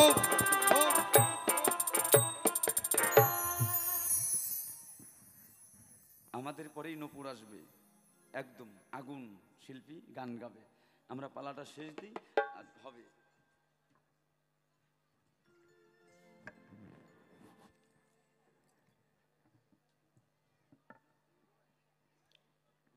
আর 10 মিনিট আমার ভাই থাকলে আর কি অনেক কিছু খারাপ দেখছে ভাই। আসলে ছোট তো, বোঝে কম, এর জন্য আসে তাড়াতাড়ি, কলির যুগের মানুষের কাছে জম। হ্যাঁ, আমার যুগে অনেক কিছু খারাপ দেখেছে। আমার শাসনের সময় কি বিয়ের আগে নাকি গর্ভে সন্তান করেছিল ধারণ। এইটা তোমার যুগে কেমন নিয়ম দাদা, বলমূল কারণ। এ ভাই, কুন্তী, মা কুন্তী, তার এই কর্ম হয়েছিল। তবে কোন পরপুরুষের সঙ্গে মিলামিশা করে সন্তান জন্ম নাহি দিল। তিনি ছিলেন সতী, দেবতাদের সাধনা করতেন। তাই আপনারা অনেক মায়েরা সিনেমা দেখেছেন না, কুমারী মা, অঞ্জু ঘোষের, বহুদিন আগের কথা। এখন তার ওগুলা বই নেই, এখন সব হ্যাঁ রকি টকি এগুলো সব বইয়ের নাম। হ্যাঁ, একটা সন্ধ্যা তারা সিনেমা দেখেছিলাম আজ থেকে প্রায় 29 বছর আগে। আমার শিলিগুড়ি নিউ সিনেমা হলে যখন লাগলো, ওই সন্ধ্যা তারা বই প্রথম সপ্তাহ পরে দ্বিতীয় সপ্তাহে রুমাল দিয়েছিলেন। তখনকার বই দেখলে মানুষে বুঝতো, আর এখনকার বই দেখলে মানুষে শেখে। বোঝাটাই এক জিনিস আর শেখাটা কিন্তু আর এক জিনিস। যেটা বোঝে সেটা গোটা লাইফের জন্য, আর যেটা শেখে বর্তমান কলির যুগে ওটা হচ্ছে প্রেম করাটাই ভালো শেখে, তাই না? কুন্তী সূর্যদেবের সাধনা করে তাকে সন্তুষ্ট করেছিল। সূর্যদেব কুন্তীকে এসে তার মুখের বাণী বলল, বলো তোমার সাধনায় আমি সন্তুষ্ট, তোমার পূজায় আমি সন্তুষ্ট। এদিকে ছিলেন দুর্বাসা মুনি, তাকেও তিনি সাধনা করে সন্তুষ্ট করেছিলেন। তিনি বলেছিলেন, বলো মা তুমি কি বর চাও? যে আমি মাছ মারবো, জল ছুবো না, ভাত খাবো, হাত এটা হবে না, চান করব, চুল ভিজবে না, তবু আমি জননী হতে চাই, আমি সংসারে না করে। তাই তো তোমরা দেবতা, তোমাদের যে সাধন করে সন্তুষ্ট করতে পারে, তোমাদের বাক্য ব্রহ্ম যদি হয়ে থাকে, তাহলে আমাকে এটাই বর দাও। তাই মনির বাক্যে কুন্তী মায়ের গর্ভে সন্তান হলো। তার নামটা কিন্তু সবাই জানে, নামটা কর্ণ হলো। আছে সারা ভারতবর্ষে, এ কলি ভাই, সারা ভারতবর্ষে তুই একটা দেখাতো যে একটা নারী বিবাহর আগে তিনি সন্তান জন্ম দিয়েছে, এই কর্ণ দিয়ে প্রবেশ করেছে। এই কর্ণের এক নাম যোনি। আছে এখানে কোনো মা পারবে? হাত তোলো। তার জীবন ভরা আমি জুতা টানবো কোনো মা যদি পারে। কয় না চাষার কব্বর, কনার চাষি কান্দে কোনে। কর্ণ দিয়ে প্রসব করেছিল, তাই তার নাম কর্ণ। আর এক কথা বলে গেছে, ধর্ম সবার ঠাই, এক যুবতীর 5টা স্বামী কেমন করে হয়। এ থাম ও ভাই, এটাই তো কারণ। এক বাবার সম্পত্তি যদি 10 ভাইয়ে ভাগ করে নিতে পারে, হ্যাঁ, আর এটা কেন হবে না? আচ্ছা, কলির যুগের মায়েরা যাদের বিয়ে হয়েছে, তোমরা কয় জায়গায় সিঁদুর পড়ো? ও দিদিমা, তুমি কয় জায়গায় সিঁদুর পড়ছো? কয় জায়গায় পড়ছো? মন নাই? ও দিদিমা কও না, কয় জায়গায় পড়ছো কও। তোমার কাল আনতে তো টিপও ছিল না। টিপ ছিল কি? হ্যাঁ, টিপ ছিল না। আর এখনকার কলি ভাইয়ের যুগে টিপ আছে। এক পাতা টিপ 10 টাকা দিয়ে কিনবে, একটা করে টিপ 4 দিন 5 দিন লাগাবে, তারপরে আঠা কমে গেলেও থুতু দিয়ে 3 দিন চালায় থাকবে। বুঝা গেল? আচ্ছা, মায়েরা কয় জায়গায় সিঁদুর পরে কেউ জানো না তোমরা? 5 জায়গায়। কেন পড়ো? যেদিন তোমার বিয়ে হয়েছিল আমার বাবা তো তোমাকে একটা জায়গায় সিঁদুরতে ভরে দিয়েছিল, তাই না? তাহলে কেন?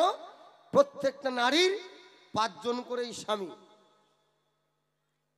পঞ্চতত্ত্ব, যার বিয়ে হয় নাই, যে মেয়েটার, তারও 4টা স্বামী। হ্যাঁ, যার বিয়ে হয় নাই, দীক্ষার গুরু স্বামী স্বরূপ হয়, শিক্ষার গুরু স্বামী স্বরূপ হয়, আর একজন হচ্ছে জগৎ স্বামী, আর একজন হচ্ছে এই গোটা বিশ্ব ব্রহ্মাণ্ডটাকে যে সৃষ্টি করেছে ব্রহ্মা।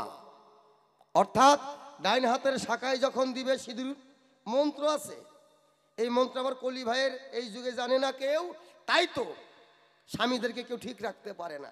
আর আগেকার মা মাসিরা নিয়ম কারণ করত, স্বামীকে যা বলতো তাই শুনতো। সিঁদুর পরার মন্ত্র আছে, সকালবেলার নিয়ম আছে এক আঙ্গুল দিয়ে পড়বে, দুপুরবেলা স্নান করলে কোন আঙ্গুল দিয়ে পড়বে, এবং বিকালে স্নান করলে কোন আঙ্গুল দিয়ে পড়বে। সকালবেলা স্নান করলে তাকে কি স্নান বলা হয়, দুপুরে স্নান করলে তাকে কি স্নান বলা হয়, আর বিকালে স্নান করলে কি স্নান বলা হয়। সাধুগুরু বৈষ্ণব যারা সকালে স্নান করে, তারা সকালে যারা স্নান করে সেটা হচ্ছে দুগ্ধ চান, দুপুরে যেটা হয় সেটা হচ্ছে জল চান, আর বিকালে যারা করে তাহলে রক্ত চান বলা হয়। আর সকালে যদি সিঁদুর পরো, তার মধ্যে 3টা নখ, তার একটা আঙ্গুল দিয়ে শীতত কপালে দিতে হয়, দুপুরে করলে একটা দিয়ে দিতে হয়, বিকালে করলে আর একটা, 3 বেলায় 3টাই নিয়ম আছে। এটা আমার কলি ভাইয়ের যুগে জানা নাই, কারণ যে যুগে নাকি স্বামীকে ঝাঁটা দেওয়া বাইরাইতেও তাল পায় না, আবার স্বামীর আয়ু বৃদ্ধির জন্য কলির যুগে সিঁদুর পড়বে, ওটা তাড়াতাড়ি যত মরে যায় তত ভালো। কারণ জেরেস্কোপি ঘুরঘুর করতেছে, তো জেরেস্কোপি খালি অর্ডার পাইলেই জেরেস্কোপি বাড়ায় আসবো, কিন্তু বাড়ায় আসতেছে না, কারণ ওই অরিজিনাল দলিলটা এখন ধরে একটু টিকা আছে, যে ওইটা একটু সেরা ফাটা হয়ে যাবে, ওই অরিজিনাল দলিলের কাছে আর যাবে না, ফট করে মেশিনের মধ্যে টিপি দিবে আর জেরেস্কোপি বাড়ায় চলে আসবে হর হর করে। কি সতী নারীর প্রতি আসমানের চূড়া, অসতীর প্রতি ভাঙ্গা নৌকার গুড়া। তারপর যুগে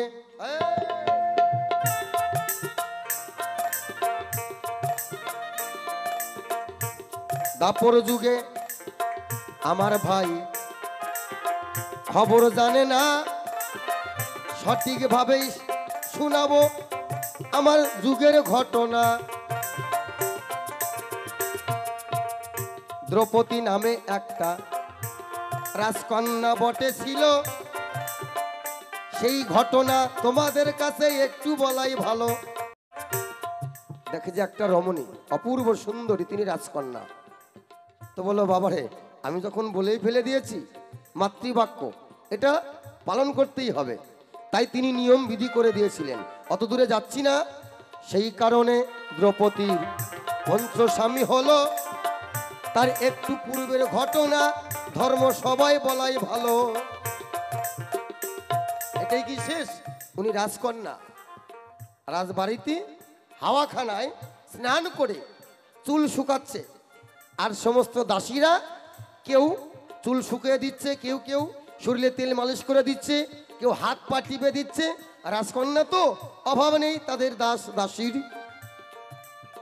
এইদিকে সৌরভী নামে একটা গাভী রাস্তায় বটে ছিল, সেই সৌরভী গাভীর কিন্তু সেই দিন ঋতুবতী ছিল। সৌরভী নামে এক গোমাতা, তার সেদিন ঋতুবতী হয়েছিল। আর সেই সৌরভী গাভীর পিছনে একটা না, দুটো না, 3টা না, 4টা না, 5টা ষাঁড় গরু তার পিছে পিছে যায়।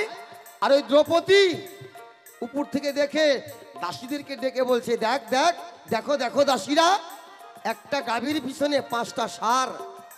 অট্টহাসি দিয়েছিলেন। আর গোমাতা সেই দিন দ্রৌপদীকে অভিশাপ করে, ও রাজকন্যা তুমি সুন্দরী দেখে আমায় তুমি এমন করে ব্যঙ্গ করলে। ও আমি বোবা, কথা বলতে পারি না, তবে পশুদের মধ্যে শেষ জন্ম হচ্ছে গোমাতা। গাভীর জন্মের পরে আর কুলে জন্ম নিতে হয় না, তারপরেই জন্মটা হয় মানুষের। আর পাখিদের মধ্যে শেষ জন্ম হচ্ছে ময়ূরের, তারপরে আর কোনো পাখিগুলো জন্ম নিতে হয় না। জলপ্রাণীর মধ্যে শেষ জন্ম হচ্ছে শঙ্খ জন্ম যখন নিয়ে নেয়, তখন রাধা কৃষ্ণের এবং মন্দিরে শঙ্খের ধ্বনি হয়ে যায়, তখন আর তার জন্মগ্রহণ করতে হয় না।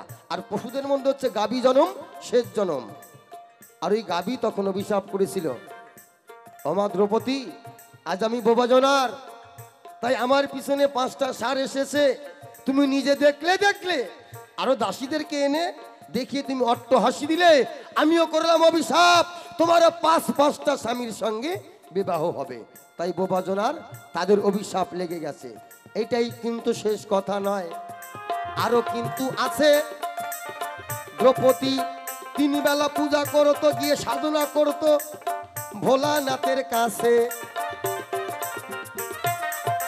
ভোলানাথকে পূজা করে সন্তুষ্ট করে, আর ভোলানাথ বলে, মা দ্রৌপদী তোর পূজায় আমি সন্তুষ্ট, বল তুই কি চাস?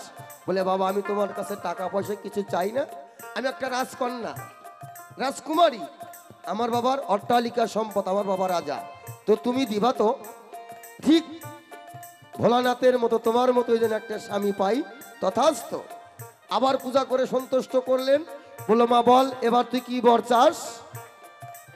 বলছে, আমি আমার স্বামী জানো পৃথিবীর মধ্যে সবচেয়ে শক্তিশালী এবং বীর যোদ্ধা হয়, তাই তোর ধর্মরাজ যুধিষ্ঠির, ভীম, অর্জুন, নকুল, সহদেব।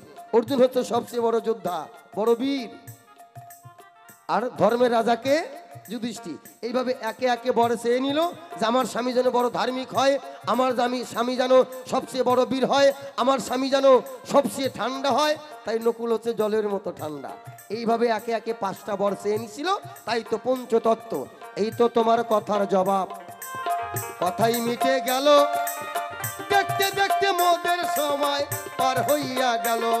আর আমাদের পরে পায়ের সরকার, মাফ করবেন, নূপুর সরকার আসরে আসিবে, আপনাদেরও মনের কথা খুলিয়া বলিবে।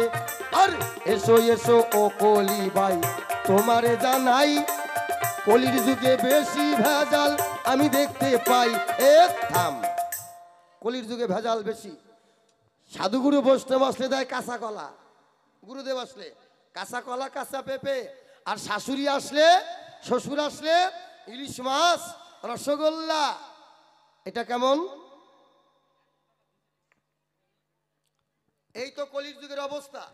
শ্বশুর শাশুড়ি আসলে মিষ্টির হাড়ি, গঙ্গারামপুরের ক্ষীর দই এবং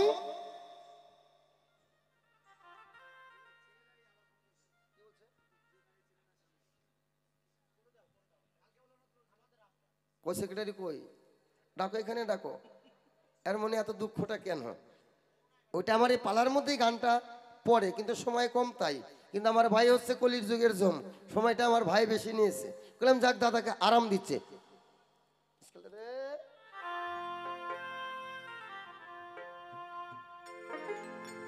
শোনো শোনো ও কলি ভাই তোমারে জানাই, তোর যুগে কেন ভেজাল বেশি আমি দেখতে পাই।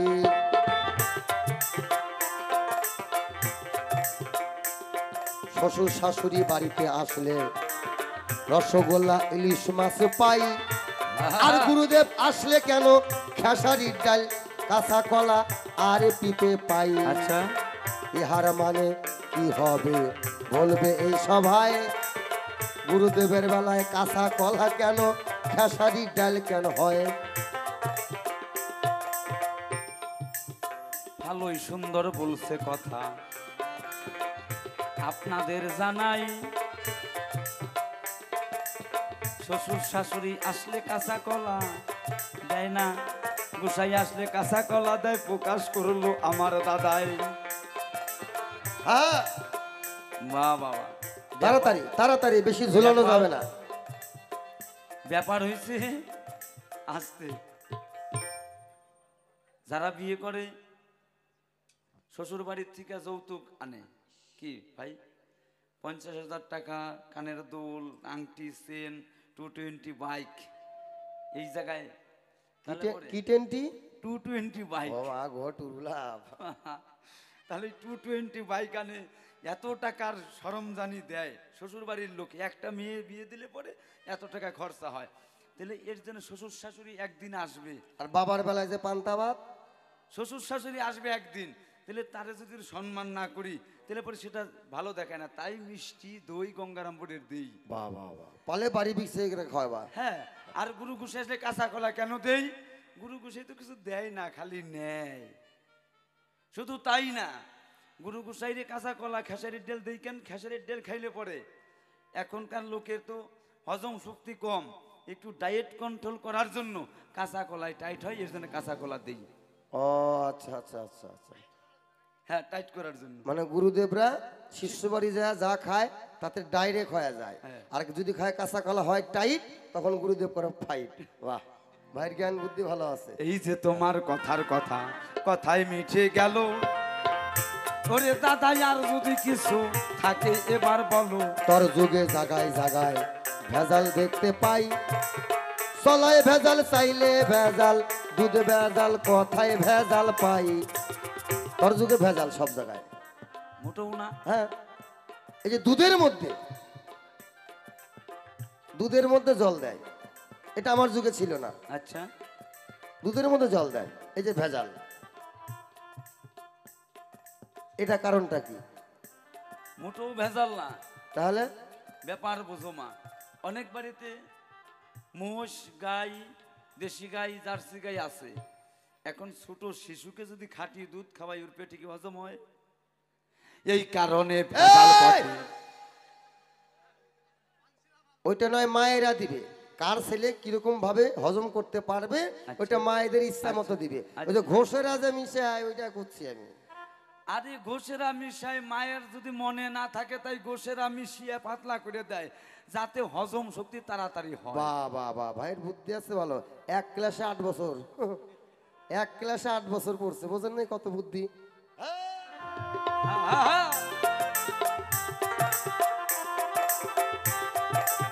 শোনো শোনো অকলি ভাই, আর এক কথা জানাই, সাইলের মধ্যে পাথর কেন বলবি এই সবাই আস্তে।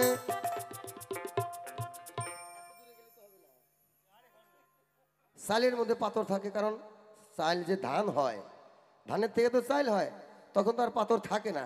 কিন্তু যখন দেখা গেল আমি 80 টাকা কেজি দিয়ে শখ করে 1 কেজি চাল কিনে নিছি, ভাত খাচ্ছি, খেতে খেতে এমন পাথর দাঁতের তলে পড়ে গেল, ওটা গুঁড়ো গুঁড়ো হয়ে যেতেছে। তাহলে এই পাথর দেওয়া কি ওটা ওজন বাড়ানোর জন্য নাকি? কারণটা কি? কি কই কন মা, চাইলের মধ্যে পাথর থাকতেই পারে। কেন পাথরটা থাকবে না কেন বলেন আপনারা? লক্ষ্মীর পাশে যদি নারায়ণ না থাকে, তাহলে কি করে তার সম্মান বাঁচে? নারায়ণ একদিন শিলা হয়েছিল, সেই শিলাটা চাইলের মধ্যে ভাসে, আমার কি দোষ? কথার পাওনা দিশা দাদা বাপের এক বিষয় হন।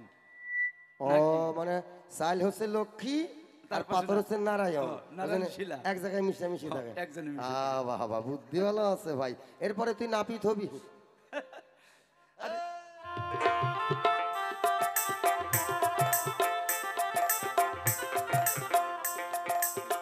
এই দিকেতে দেখতে দেখতে মোদের সময় শেষ, পরবর্তী শিল্পী এখন করিবে প্রবেশ। কমিটির সেক্রেটারির একটা গানের অনুরোধ আছে, এই গানটা গেয়ে আমরা পরবর্তী শিল্পীকে ডেকে নিব আজগা এই আসরে। এইখানেতেই দাপর কলির মিলন হয়ে গেল, সাধবদনে প্রেমানন্দে হরি হরি বলো, হরি বল হরি বল হরি বল হরি বল হরি হরি বল। জয় ভবা জয় ভবা জয় ভবা জয় ভবা জয় ভবা। যদি